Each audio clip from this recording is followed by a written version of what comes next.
बंधुगण कौन आपण केबे भाबिछंती आपणक रोषे घर मिलुवा दुईटी साधारण जिनिस मिसी आपणक स्वास्थ्य को एक नुआ जीवन देई पारे। यह कोनोसी साधारण घरोई उपचार नुहे बरं एक एमिति आयुर्वेदिक टॉनिक अटे जहाँ आपणक डाइजेशन फैट बर्निंग एवं लिवर क्लीनिंग एका साथी रे ठीक करि थाए। आज मु आपन को सिखेबी एमिति एक रेमेडी जहाँ केवल 7 दिन रे पेटर इन्फ्लामेशन एवं गैस को मध्य कम करि पारे। सेति पय वीडियो को शेष जाय निहाती देखंतु। प्रथमे जानिबा लेंबू एवं जुआनी रो रहस्य विषय रे।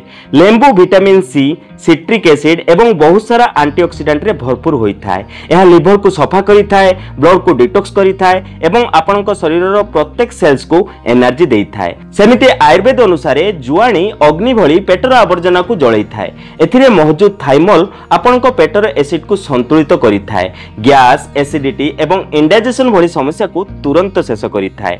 जेबे लेंबू एवं जुआनी को एका साथी सेवन करा जाए तेबे एही उभय जिनिस मिसी नेचुरल फैट बर्नर भली काम करि थाए। अर्थात आपण जो खाद्य खांती ताहा एनर्जी रे कन्वर्ट होता है एवं फैट रे बदली न थाए। एबे जानिबा एहाकू आपण केमिति बनेबे।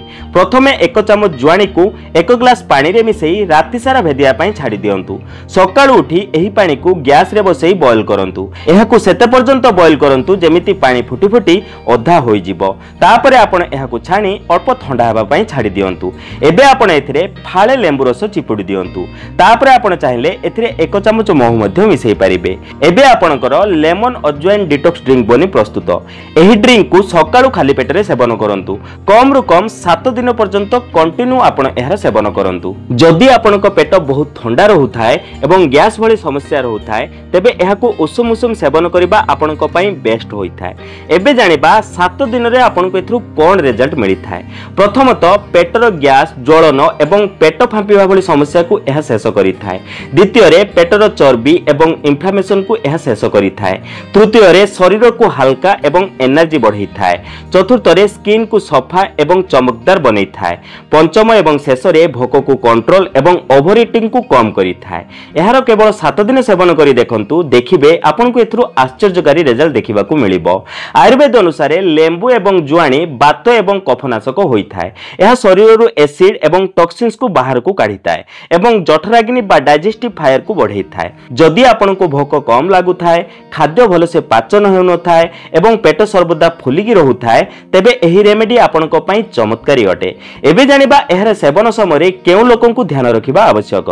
जदि आपनकु अल्सर हाई एसिडिटी बा जदि आपण प्रेग्नेंट अटंती तेबे एही रेमेडी रो प्रतिदिन सेवन करंतु नाही। जदि आपनकु डायबिटीज अछि तेबे आपण एथिरे महुर प्रयोग करंतु नाही। थायराइड एवं ब्लड प्रेशर रोगी डाक्टरक परामर्श परे एहर सेवन करंतु। एबे मु आपनक सह एक बोनस टिप मध्ये शेयर करिबी।